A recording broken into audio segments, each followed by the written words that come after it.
we're on YouTube, and here we go. All right, everybody, it's almost agreement time.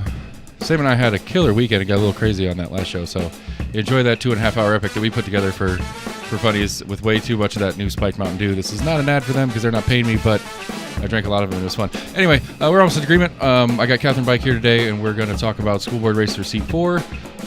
As you know, I'm very interested in that. A, because District 4 is my district, so I actually get to vote in this one, so that makes it more important to me personally, but I still put it on the same show.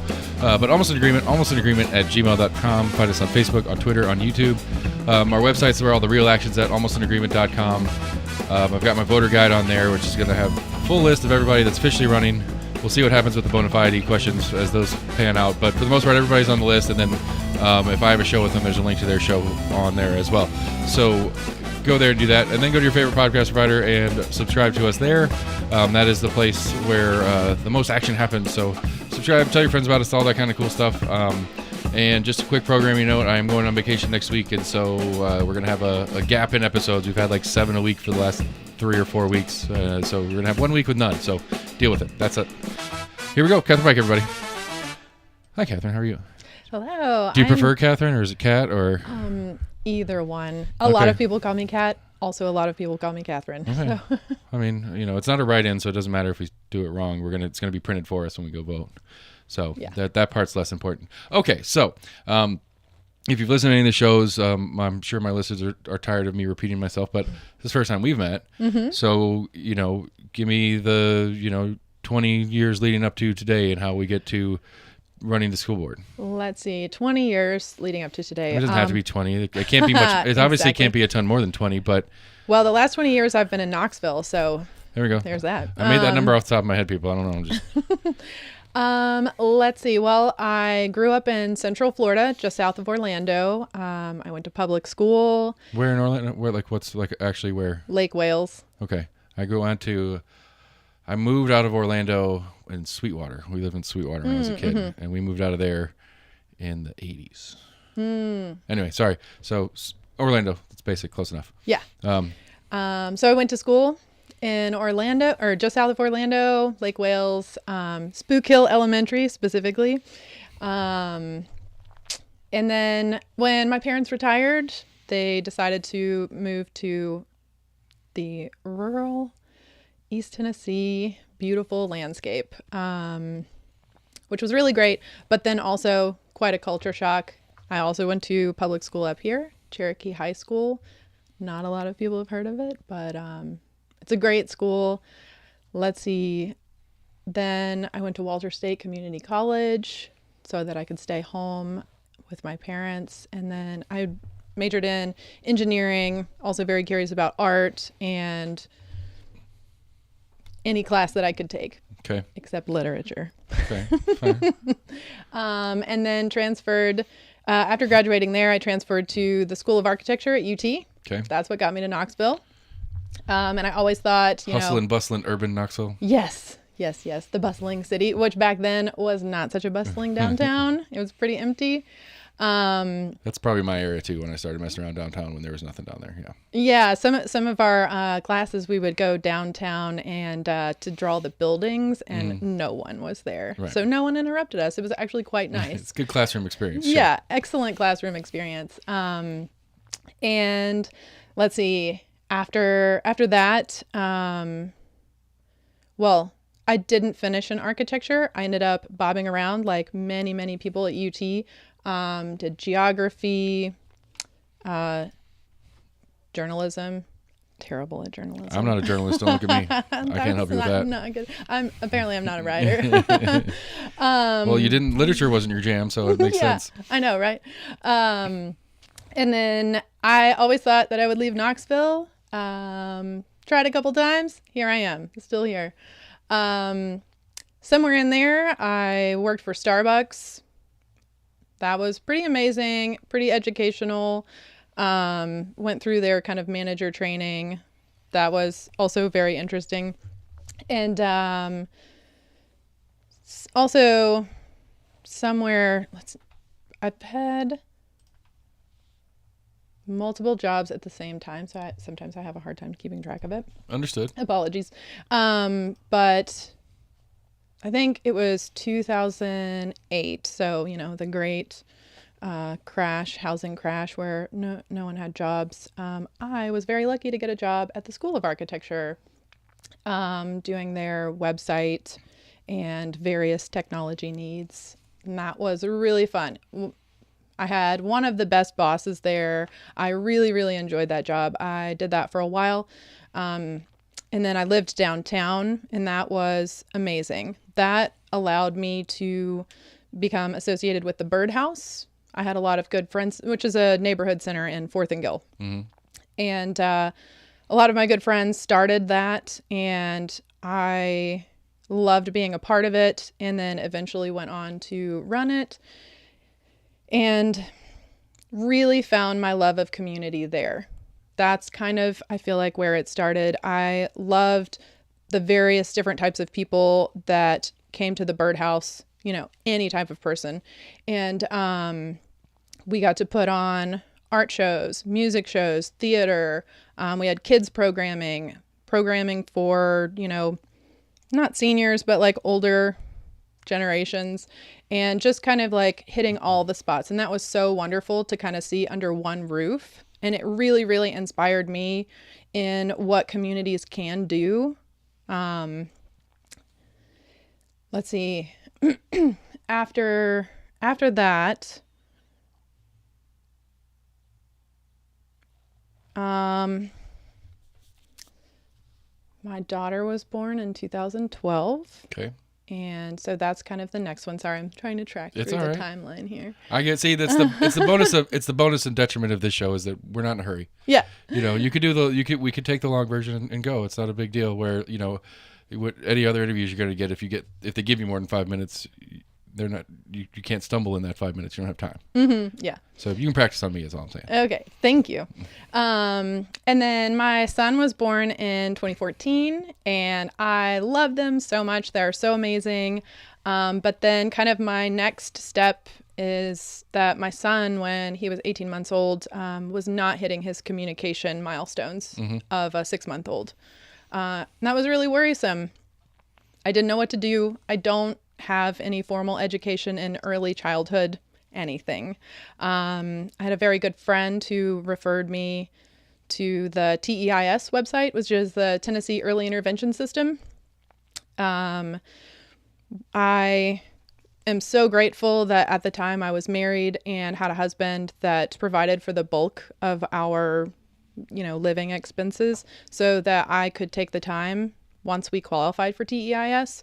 We went through, for a year and a half, it was like 4 days a week of services that we qualified for. And that was so amazing. But it was also very, very hard because many of those services were only available during business hours.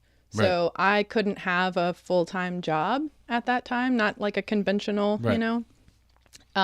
Plus also taking care of a small child as well as taking my son to these services. And it really led me to think about, what if I didn't have that situation? Right. How many people are already out there dealing with that situation without your spouse situation, whatever, that you were grateful for, that you were able to pull it off where it's very clear that a lot of people probably couldn't pull off what you were doing. Yeah, absolutely. And although, that was free, that, that was at the cost of not our family, or I'm sure taxes and stuff, And we pay taxes, so. And it cost and lost income for you not being able to work had you wanted to. Again, depending on the situation. Absolutely. Had you wanted to be working, had you had some law, if you had your 15-year life plan that was work until X and then you can retire, well, we're now shifting that out because that was not an option. Yeah. So I worked part-time, and I'm just always thinking of those things, and I love connecting with people. So that was just, a little seed that planted in my mind, besides my work with the Birdhouse and also just volunteering for various things. During that time, I also was volunteering for Knox Revolution, which was a women's cycling community organization. I get it. Revolution like a wheel. Get it. Yeah. These are the jokes, people. Here we go. But I used to have that on the board where we could play that on my still. No, not that one. Oh. Well, anyway. Next time. I have all my theme stuff in there like a doofus. So, that's been pretty much a big passion of mine is connecting with people. And but then also this whole new world of, there are these services and yes, they're free, but how do you access them? How do you get to them? I had to drive my son to 4 different places and to do, speech therapy, occupational therapy, have our early interventionist, and then have our caseworker and all of this stuff. I don't even want to count the hours that I spent. Right. However, that was the key to where my son is now and his success. I really think that, and I'm so grateful for it. And also just as a mother, having that help, knowing that it wasn't necessarily like me as a failure as a mother as to why these certain things weren't hitting for him, getting the resources, it was just so, so important in even just my general confidence. As a parent, because I think all parents are like, oh my gosh, am I doing a good job? Right. I don't know. And they're like, I'm terrible. There is no good book. There's no correct book. And we figure that out real fast. Yes, there's no right answer. Right. It's just the one you choose and go with. I always like, when we have friends that get pregnant or whatever, I always like, we've been doing this for millennia. You'll be all right. Yeah, it's going to be fine. It's going to be fine. We did it before books, and we did it before this, and we did it before that. We did it before, the modern medicine and all these things. And somehow we're here. So, yeah. So take a breath. You're not going to, you can't screw it up that bad. Yeah. I mean, maybe that leads for sure. Maybe that leads to like listening to your intuition. And that's definitely something that I was listening to and getting my son some services and advocating for him now even. And so he's 8 now. He's doing awesome. He's talking. And so rewind a little bit. He didn't talk until he was about 3. Mm-hmm. And, I know everyone's heard all those stories about the child that, didn't talk till they were 3 and all that stuff. But it was really worrisome as a parent. And he doesn't, well, okay. I don't want to make this all about him. So anyway, You're right, because it's all about you. Yeah, it's about me for the first time. That's why we have kids anyway, to make us look better. Yeah, I know. Except not really. Let's see. So after that, well, I love mountain biking. That is definitely, anyone that knows me knows that I love mountain biking and bikes and all the things. And, after I really felt like I had a good hold on services for him, getting him what he needed, I kind of went back to that. And that has led me to other volunteer opportunities, specifically with women and little girls. I'm Little Bella's Mentor, which is a program that mentors little girls ages 7 through 13 through mountain biking. So we kind of get outdoors. It's like I think it's an 8-week program, or the goal is to have 8 weeks. And, we get outside and just have fun with these little girls and bond with them so that they can have a space doing something that's maybe not typical for little girls to do, but also just, sharing in that.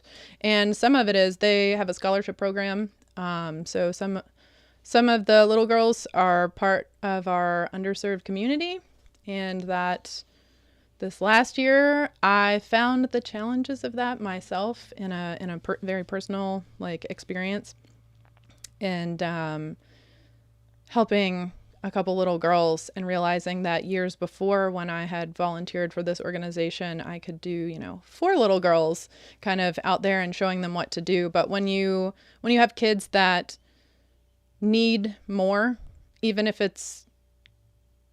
they're able-bodied and all of that, if they need more, you have to have less. So myself, I really could only do 1-on-1, maybe 1-on-2, because of the spending time with them. And that was, another, you hear stories, but when you experience them, unfortunately, sometimes that is what it takes, is experiencing it for yourself. So that's kind of a part of the pie.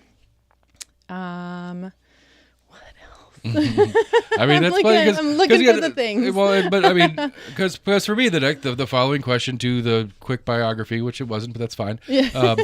The follow-up question to the biography is why this race, why this seat, why now? Yes. Like what happened? Was there a light bulb moment? Was it the experience with the Bellas and the mountain biking thing that was like, I need to step up. I need to put my name in for this race particularly. So what is that part of the story to as we're continuing I mean, because this is part of the biography on how we got to today, is there a specific, is there a broad grouping of things? Obviously, there's more than one thing that goes into it, but why this race? Why now? Because I've had Virginia in here, I've had Edwards in here already now for this race particularly, but I've had Virginia in here, and she's my school board rep. I've talked to her a bunch, mostly for the show, and I got familiarized with her through the show. But then as a constituent, I've done some work with her as well and trying to handle some stuff for my kids at my schools.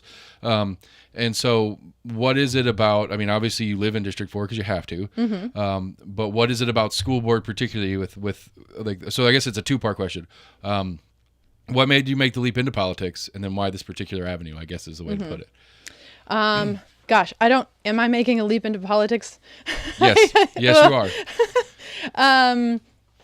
I guess the very quick answer is that Virginia's not running again. And that kind of flipped a switch in me of like, who's going to do this?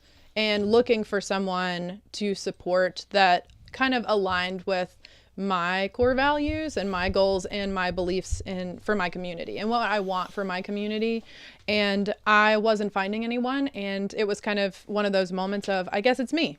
Right. This is what I'm doing. And that's, I mean, for fairness, that's kind of the show for me. It's like nobody is talking at length with any of these people as they're running for office. I guess it's going to have to be me. Yeah. And it is something that I've always been interested in, but more kind of just watching and helping others to, put them in the places where they need to go. And that's usually kind of my role is like, what do we have? Where do we need to be? And who needs to do it? I'm going to get them that information. And this time I didn't, it's me. I guess it's me. So if I'm hearing correctly, you've worked on campaigns for others before is what you're saying. I have not specifically worked on campaigns for others. I have been a person that's watching. And if someone needs a volunteer, I'll volunteer. Okay. But have never had a position on a campaigin or anything. You haven't been like of the near employee volunteer status. You've Correct. Just been the, hey, you need help this weekend. I've got time. That kind of thing. Yeah. Okay. Because again, okay, but then all right. So it's not that the politics of it is particularly new to you. You've always been active in a volunteer distance sort of version of it. But then why this seat? I mean, again, I understand that you're trying to take Virginia's spot, but why school board? I mean, there's. I guess you did answer that. You said there's nobody else, and that had to be you. I guess you did answer that question. All right, I screwed that up. That's okay. I'm sure I could talk for hours on it. I don't. But I mean, I guess okay. So in the history version of you, and you had kids in the schools, which I think is a not requirement, but it's at least I think it's something that should be part of the consideration when you have a school board member that does have kids in schools or has had kids go through the system because they understand it on a parent level. Because that's one of the big aspects for school board is you're a conduit for parents that are dealing with issues and trying to figure it out. So what? Yeah, I mean, I guess I could expand on some of that and say that I've lived in various parts of Knoxville and different communities. And when I was looking at schools, not knowing what my son was going to need, because he was at 3, you age out of the early intervention system and then you go to Knox County. And so, we went through Knox County and Knox County schools, the child find system, they did all of their testing and stuff. And they're like, we see what you're seeing, but we don't know what services are going to fit for him. So basically, until he starts failing more and we start seeing where we really need to pick up, there's not much that we can do. And that was really disheartening. So it was like, okay, well, I'm going to have to keep stepping it up and finding the things. And went to various elementary schools to kind of see like, okay, well, what do you do for a child that, might need some services, but essentially is functioning, able-bodied, all of that stuff. And it was really, really disheartening to see the differences in just elementary schools and kind of like the services that you might get. And that kind of cued me in. Let me clarify. So when you say the differences from school to school, it's the different services offered school to school? or the different levels of service? I guess my question here is this a Knox like is because one of the things for me when I'm doing shows, like one of the things that was really kicked me over the I have to do this kind of thing was one of the most frustrating things in the world to me is to watch a campaign. I don't know. The mayor's race is a good, easy example.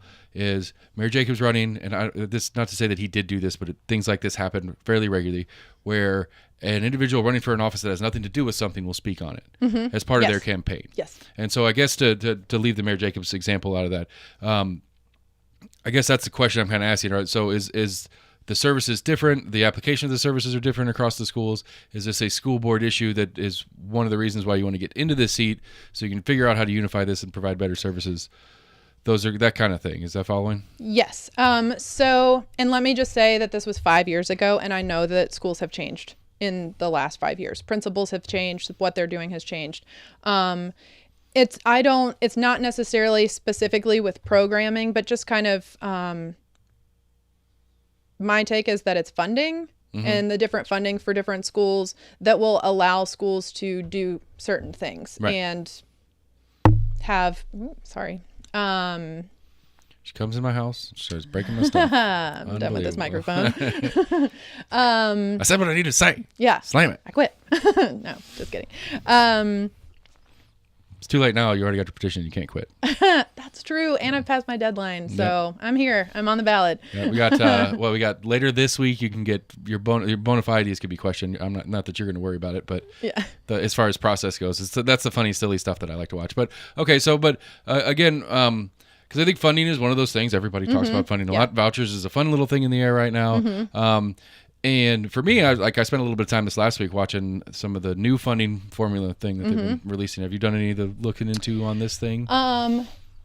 Unfortunately, in the last couple of weeks, I've been very busy with campaign stuff. So while I have dipped into it, I probably cannot recite any of it. Okay, because I mean, again, because that's one of the things I'm trying to figure out as a parent, and I guess as a broadcaster or whatever term we want to call what I do here.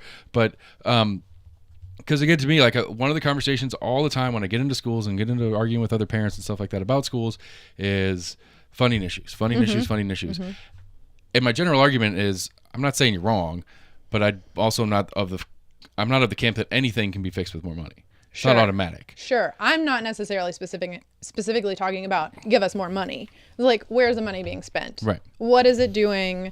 Where is it going? And how is it being utilized? Is there money being wasted? You know, let's dig in and ask those questions. And that's kind of what I'm interested in. And I love to be efficient. So I feel like that's a part of my skill set and personality that can go into play there on the school board. I mean, because again, I'm trying to apply what we've been talking about to what we're running for, because I'm trying to figure out, because again, one of the things for me, one of the explorations for me is I still don't know the true answer to the question on what a school board member does. Like what's actually within the job title does. And so I guess the easier way to do it in campaign conversation is, I'm assuming you have a website. I haven't looked at it yet.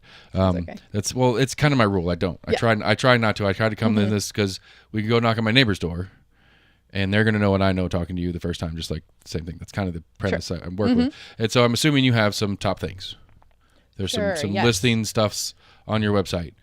Go. Well, to go with some of the stuff that I've been talking about is equity in education, which a lot of people think means black and white and your skin color, but that's not necessarily what it means. It's just kind of looking at what each student and what each community needs. Right. And are we meeting that? What can we give them? Right. Where are the resources being allocated? Because the very specific example earlier with your son in being fortunate enough to not have to work yourself, you were able to do these things. And so it is not an equitable situation because you happen to be in a situation where you can do it on your own, where another mother on another side of town might not have the opportunity to use the services, even though the service exists. Correct. Because it is equitably available in the sense that both families have options to take it, but whether you can actually take it or not is not necessarily a truism. Yes, absolutely. And I would really love to see things that are available for all students, all of our children in Knox County. Here, I'm hitting the mic again. That's cool. I'm talking with my hands. That's a new mic anyway, because we're trying a different little system in here, so it's you're the first to have to deal with it. So okay. I really want to see things in place that actually will help all children in Knox County, not just the ones that can drive themselves there, or not drive them. Their families can drive them there. I mean, there might be a couple here and there. I mean, my son wants to drive. So he if you talk to him, he'd be like, "I'll get there." I mean, my neighbor's kid's got a dirt bike, and that kid can fly. Yeah. And he's second grade. Oh, It's pretty impressive. Yeah. A little scary, but whatever. It's his house. It's his yard. Does what he wants. But again, because okay, so equity is one of your top points on your page. What's next? Oh gosh. Because I think that's the best Listing example that? of the equity thing. I think that's the best way I've actually heard / participated in explaining the equity model. Yeah. In that, because I think one of the things that we don't consider, and I think one of the things across the board, as far as schools goes, that's hugely problematic and complicated, that I don't know the answers to, is that we have. I've had Ron McPherson in here a couple times, and we've talked about some different studies and all this different stuff.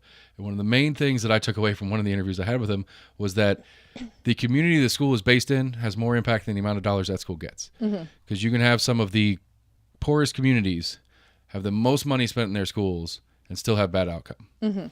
And so again, it goes back to the money doesn't equal wins. Yeah. But it also goes into is that like these surrounding services, which another question for me is always, should that be in the school board's pantheon of things or not? Is this something that needs to be worked with commission and mayor's office or even the state level to add these services in?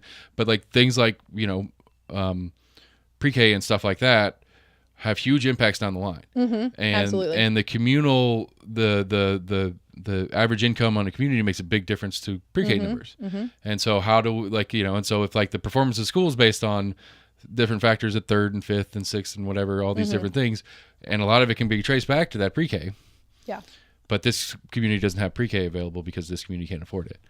And again, so that's one of those things to me, and I don't know the answer on whether that is a school board responsibility. It might be here in a couple of years because there is talk from federal government about having universal pre-K, blah, blah, blah. But at least as of right now, it is not a universal. Yeah. It is not a state-provided option. Correct. And so how do we manage these wraparound services that aren't in the schools? Where's that relationship go? Well, I mean, I really think that goes back to community and working with people. This is not a one-person job. This is, what is our team going to do? And that's, I think, the great thing about the school board is that you have multiple people kind of driving this in a direction instead of just one person saying, this is what I want. This is what we're going to do. Right. Okay. Anyway, you were going on to the next point on your thing. Yeah, my next point. And I think it also leads to that is the teachers,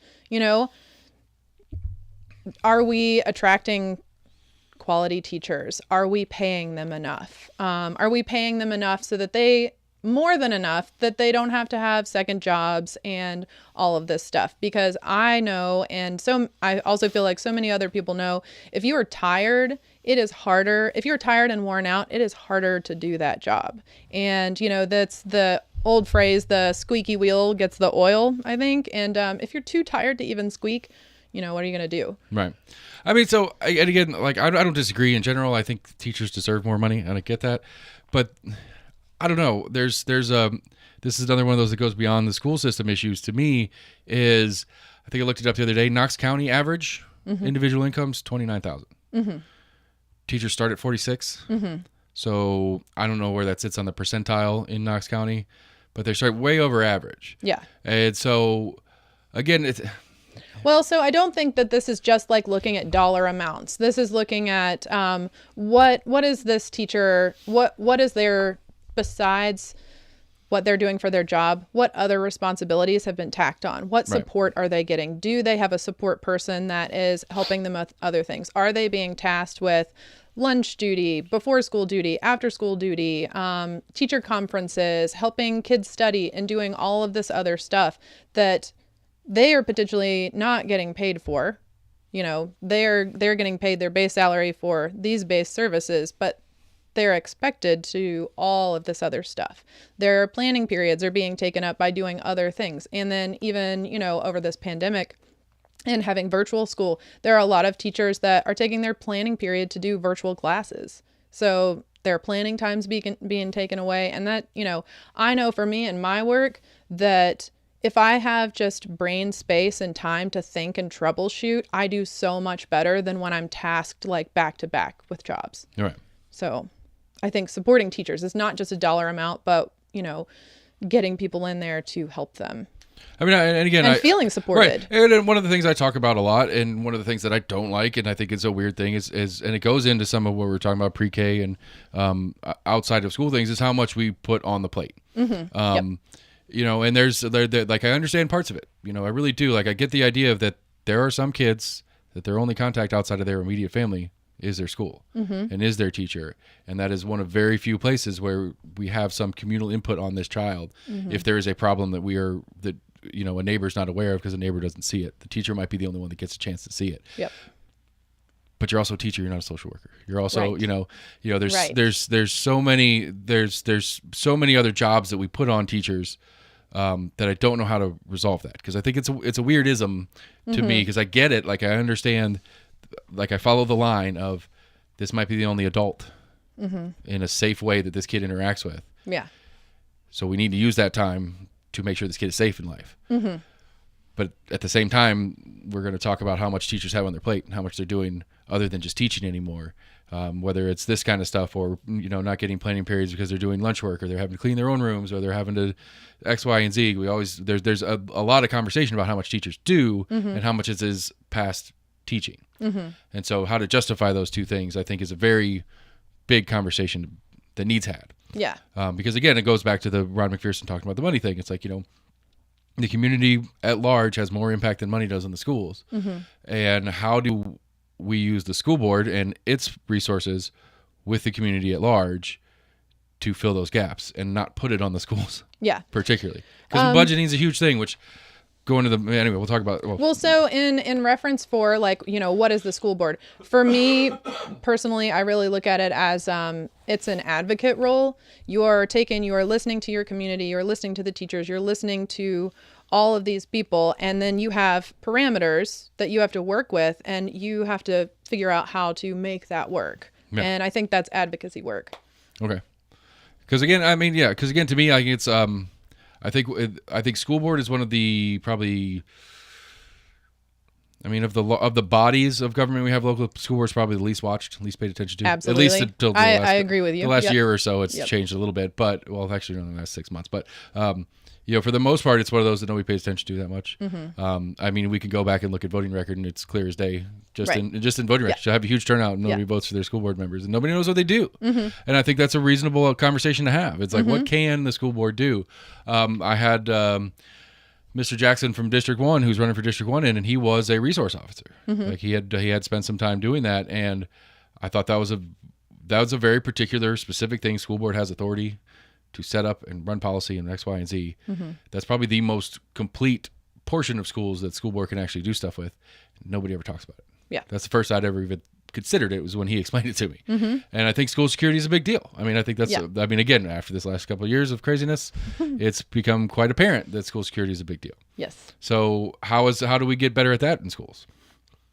Better at school security? Sure.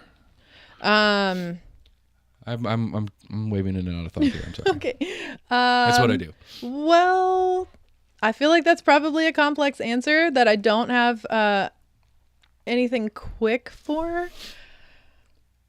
Unfortunately, you kind of zigzagged out of. I did. I do that. I apologize. Well, let's go back to where we were, and then that's okay. I'll save you the.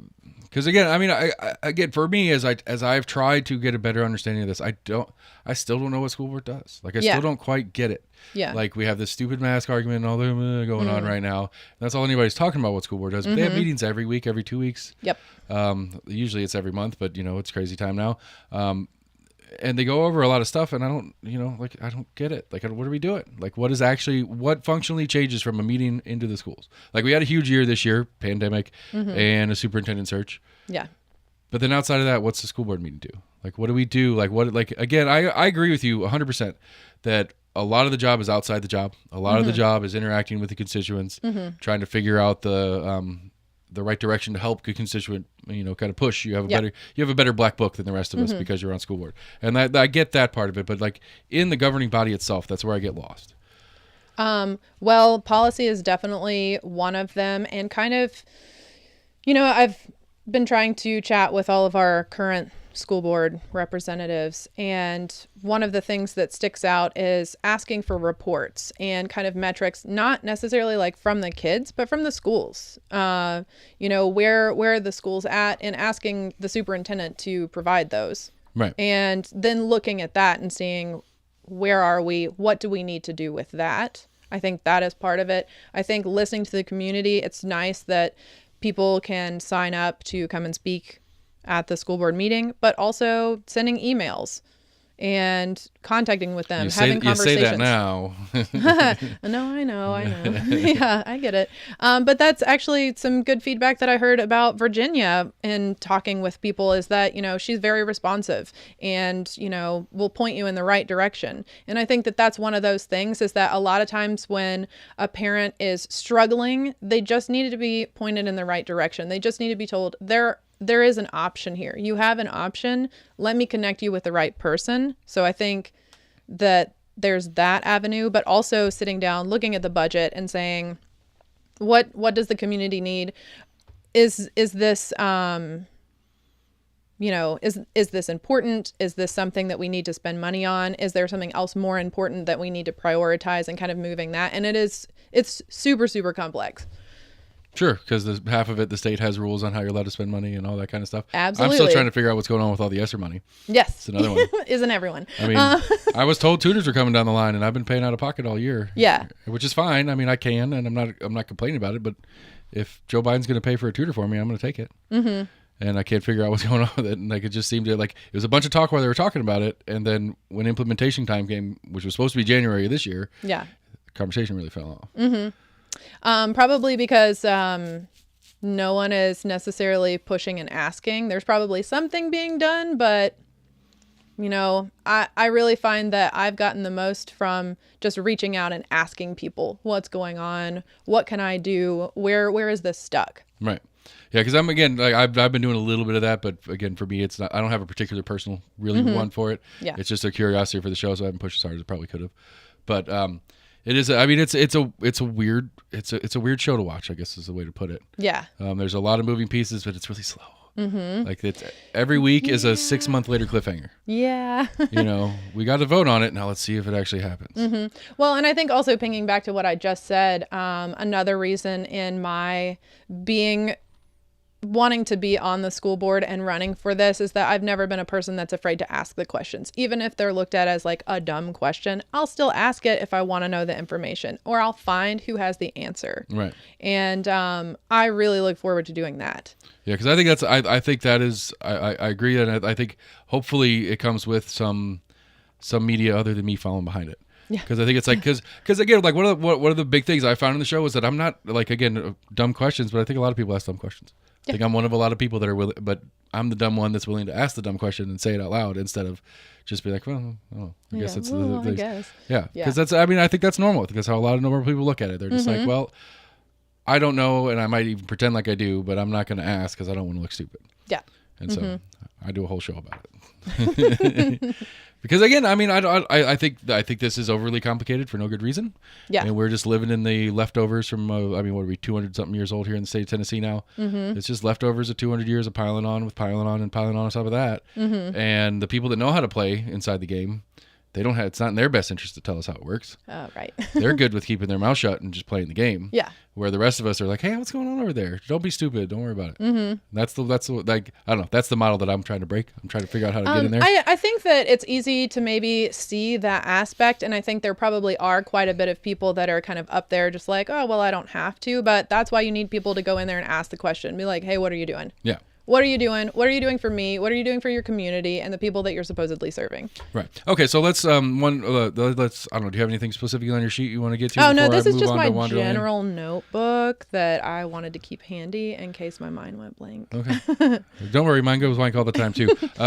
Okay. So I think not for your campaign particularly. I think this should be if people follow the lines correctly. The voucher conversation that's going on in the state right now. Mm-hmm. It should be a big part of state rep campaigns. Yep. I believe that if anybody is, because it's going to, I mean, technically it's going to be passed already, but it's still going to, the elections following it are going to reflect how the community feels about vouchers. And so in the school board, like as a school board rep, how does changing the funding model that we're already talking about, but adding a voucher system into it, how does that change the school board priorities maybe for you? Does that make sense? Well, I am definitely pro public education and fully funded public schools. And so that's one of those weird words, fully funded. What is fully funded mean? Fully funded is, asking how much money does this school need to run? That's what a fully funded school would look like, which is different for every school because of their needs. But, so because I hear fully funded from like Sheriff Spangler, and his definition is, when I ask for this much, this is what is set aside for me. Mm-hmm. And that is obviously his opinion of what I need to do my job. Yeah. But, Well, so I know that I feel like for forever I've heard, teachers aren't paid enough, schools don't have enough money, et cetera, et cetera. And so now there are these schools that have foundations. And a foundation is, providing different services for these individual schools. But if you look, those are typically higher performing schools. They have extra support staff, extra programming, and extra facilities, technology. Right. I mean, it goes back to what we're saying. It's the community around the school that invests in the school directly. Absolutely. Right. But I think that that's a great example of what a fully funded school looks like. Is that model necessarily my goal? No. But I think that that's a good example to work from. Okay, but I mean, I guess to me, my assumption would be, if the state and the county are putting up, like, because Rocky Hill has a foundation, we have an annual fundraiser, and they do pretty good. Yep. We buy stupid stuff with it, but whatever. Yeah. The school system's not going to buy it, so like we're getting a new sign, right? A new digital sign for the front. I mean, that's cool, but really, I mean, I don't think that's not going to help my kids spell. Yeah. Yeah. So that's not on the top of my list of things I care about for the school. But if that's the model to say this is how, a school like Rocky Hill for my kids, who has a foundation and has this extra money coming in from the direct community, becomes the new zero on a budget for that school. Yeah. And this is so what the state and the county are putting in, particularly to Rocky Hill, plus what the foundation raises, plus coupon book sales and all the other little stuff that we then circle that number that we add up to the bottom, and this is what it takes Rocky Hill to run. If we run on that model, then I would assume that the long term would be that number just goes up every year, because the Rocky Hill Foundation will continue to exist, and they'll do more in another way. They'll figure out another way. To me, my assumption is, and this may be a leap, is that the parents are going to do it anyway. The parents that want to do it are going to do it.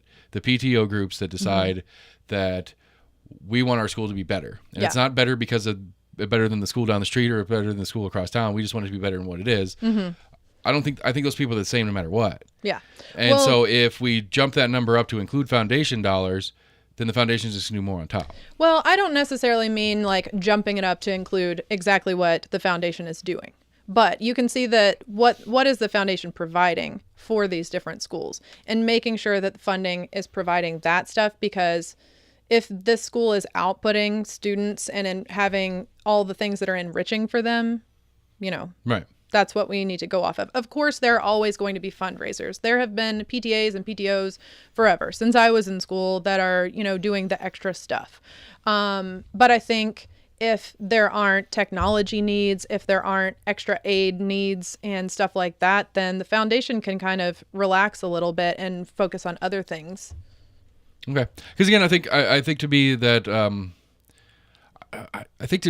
the idea that I like the idea of using that because it goes more individualistic to the school. So I think one of the things that are an issue, and I think to me this is why I'm open to vouchers. I'm not saying I'm pro vouchers, but I'm open to the conversation about it, is because I think that by having a district as large as we have, we lose a lot of that. Sure. We lose a lot of the individual control up inside the school because we're trying to do everything blanket across the board. Because we're trying to keep everything fair and equal and all those kind of things, which is not unimportant, but with a fixed funding model, and we got to subtract from A to get to B and all these kind of different things.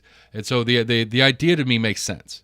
Now, execution is a whole other animal than a conversational idea about what they are. Because I think the new funding model looks it looks a lot cleaner, at least as far as understanding how the money's getting allocated from the state. And I think a big question to go with that is, what happens to the schools that don't have foundations? Right. Not every school in Knox County has a foundation. For sure. And that's really important to me. Right. Well, because again, and I go back, and this is something that Virginia gave me a couple years ago. They had a budgetary meeting. She brought me a copy of this big 300-page thing that they did or whatever. And I was reading through it, and like one of the things that Ron McPherson and the finance team put together was a per pupil expenditure through all the schools in Knox County, and more or less by rule in budgeting, they count on foundation schools. So my kids at Rocky Hill, because we have a foundation, and it's not explicitly because we have a foundation, but because we have a more affluent and involved surrounding community, gets less per student than, a school that doesn't have a foundation, that doesn't have a more involved community around it, which I think is a cool method to try to balance things out. Because what ended up happening is I don't remember if it was Rocky Hill. Anyway, he's telling me a story about one of them. Like there was a school who the PTO bought a whole bunch of computers for their library. Right. And then in turn, the county bought another school a whole bunch of computers for their library because they didn't have a foundation to do it. Which again, I think it's a good balancing act. It's a good way to try to keep the equality or the equity in play. But it's one of those that it doesn't answer the question to me, I guess, of what we're talking about right now. Well, so that is like,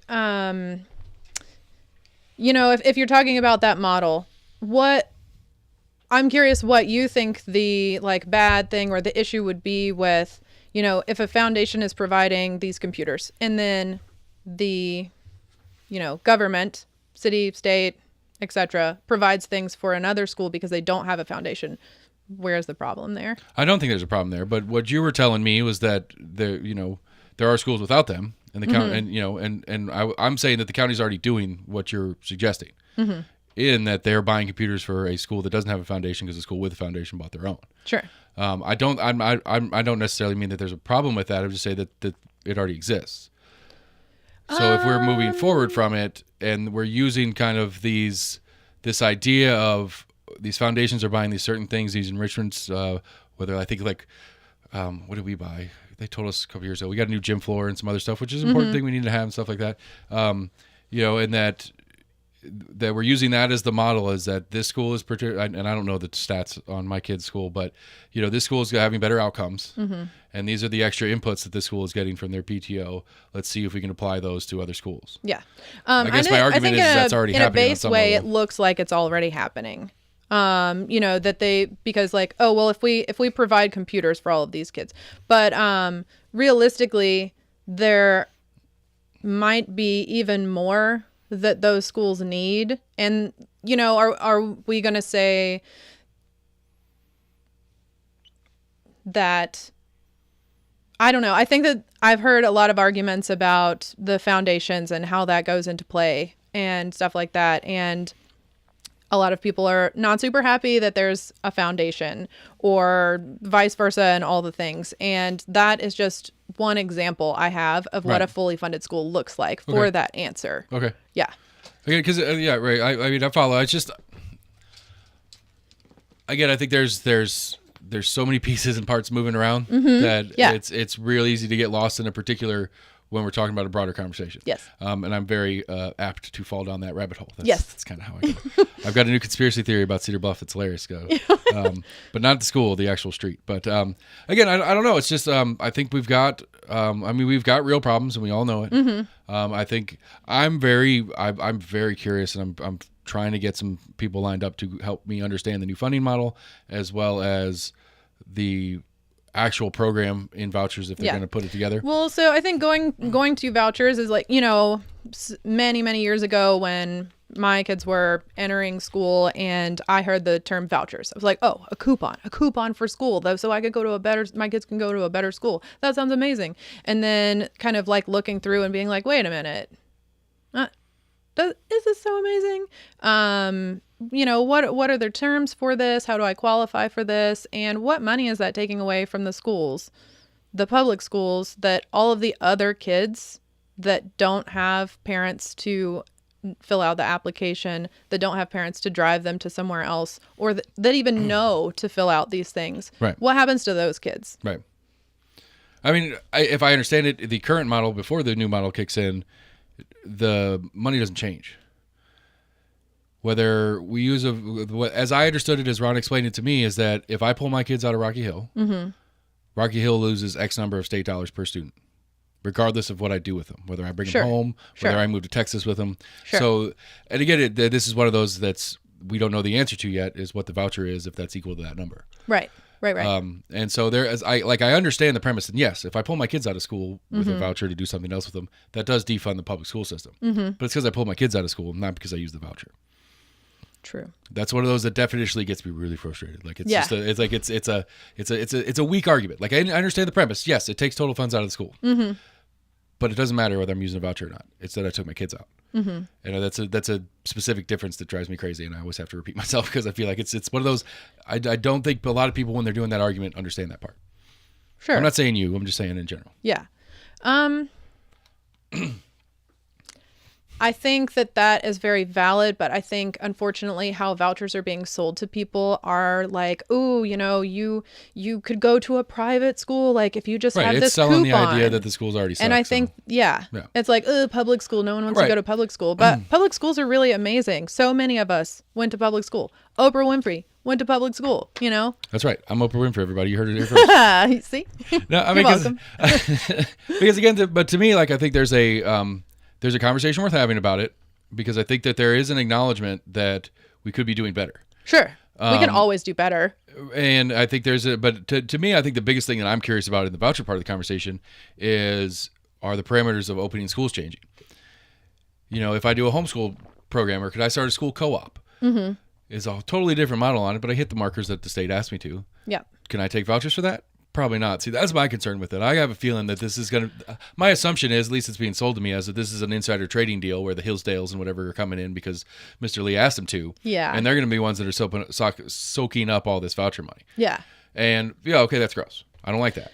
So I'm sure that there are those little small ways where it could be used in that avenue, but... I do think it is for the benefit of these. You're probably right. Things. I mean, I agree with that 100%. Like our running joke is all it is a discount for the kids that are already there. Yeah. Like how many of those little ones is those little homeschool co-ops and little stuff like that is it actually going to benefit? It's selling it like, everyone needs to go to private school. Right. You just have to be able to afford a 6-figure admin to keep up with all the paperwork that the state's going to require. Yeah. I mean, I don't have to drive a Tesla to get to work. Right. I drive whatever car that gets me there. Right. I get it. Okay. All right. So did we get through, just because we're getting to the tail end of this, did we get through all like kind of your top priorities on your website listing? Because I don't want to accidentally just run them over and not give you a chance. I'm sure that there's something I missed, but I'm always willing to have conversations with people and continue that. And I think be open to what the community needs. It doesn't have to be just what's on my website. Okay. No, but I get it. Because again, like I put my whole, I don't, as a rule, I don't put my opinion on to a guest. Sure. Like I'll talk about stuff. Sure. But as far as like my opinion of the guest, I don't put it on. Sure. I don't put an assumption on. I just link everybody to their own websites. Like I don't go like, here's a breakdown of this, that, and the other. I don't have I do have my 5 questions that we're going to do in a second, but I don't have this candidate checks this box thing. Like I don't have a scorecard that I put together. On my reference sheet is go see what they say. Well, so I guess like a quick scorecard is that I'm not for vouchers. I understand that might probably whatever go through, but I'm not for them. Right. I don't think they're equitable. And I'm for, paying teachers more, even if other people might, or supporting teachers more. How about that? Okay. And really making sure that our schools are equitable for all of the children in the district and in Knox County. Yeah. So those are kind of my big points, probably. Okay. Then the 5 questions start now. Okay. Okay. So question number 1 is, I think we already answered it, but we're going to do it anyway. Is this your first run in office? That's part A. And then part B, is there a future in politics for you? This is my first. Okay. This is definitely. And I don't know about the future. I'm not sure what that holds. Right now, I'm just focusing on the school board. I'm not necessarily a person that wants to make a career out of this. I do have jobs and other things that I'm very passionate about. Okay. Then 2 is, what is your favorite ice cream?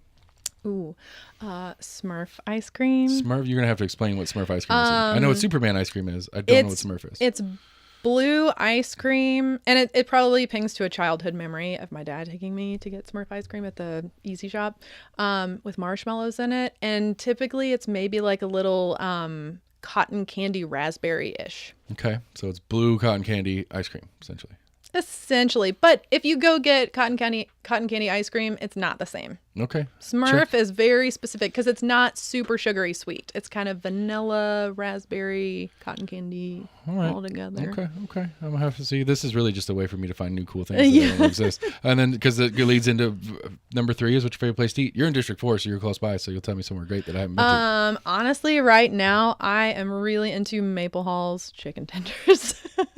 That's all the way downtown. I don't know down there. Oh, let's see. No, that's fine. It's your answer, not mine. It's not that far, though. I don't go downtown if I don't have to anymore. Because it used to be lame and easy to get in and out of it. Now it's like you got to try it. Yeah. Well, I've remembered my key parking spots for downtown, and some of those still exist. So I'm still going down there. Well played. Like when I used to go down there regularly, I used to go down to Downtown Groom Brewery on Monday nights. And the garage behind them. Mm-hmm. Oh, it's paid all the time now. It was free after 5, and I was like, all right, cool. So I'd get there at 4:50 and then just sit out and do a couple laps around the block or whatever until they opened it up and then go in and do my thing. All right, so question 4 is, do you feel, and I think this is important especially for school board races, do you feel like partisan politics makes a difference for me, the voter? Do you think it is important for me, the voter, to have partisanship in any races at large, but specifically because of the school board, it's new this year? No, because essentially I would hope that someone would pick who is good for the job and not necessarily just someone that is like, well, I have this moral issue that I want to stick with. Does that pertain to the school board? Probably not. Right.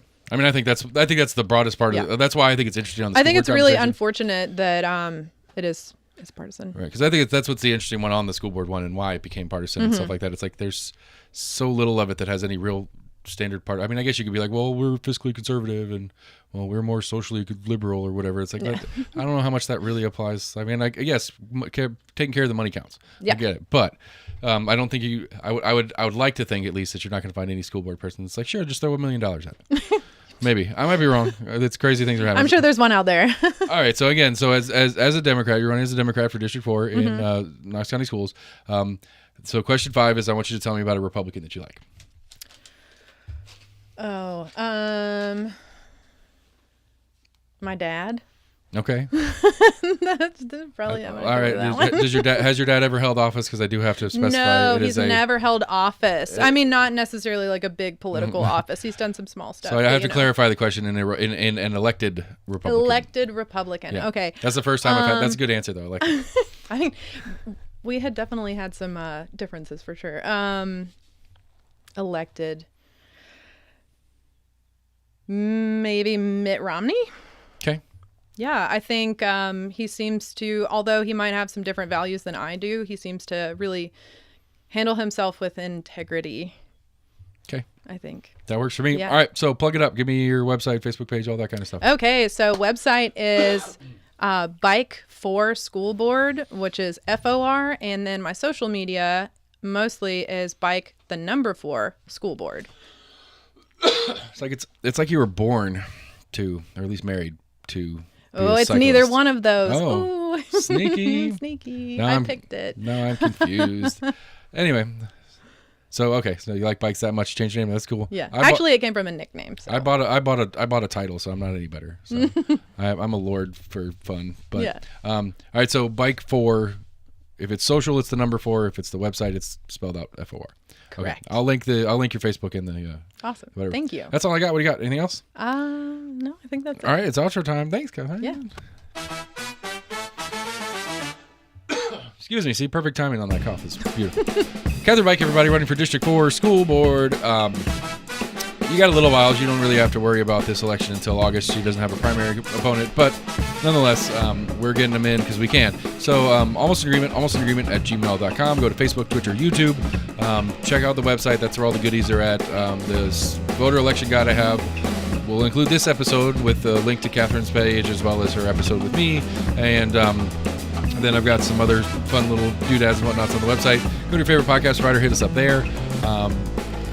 get a like, share, follow, subscribe, all those kind of things as well. Anyway, help us out, spread the word. We're going to keep working through as many candidates as we can. Like I said in the intro, it's going to be a little bit of a dead zone for us for the next week or so. I'm going on vacation, and you're not coming with me. So we're almost in agreement. Thanks for listening, everybody. Have a great day.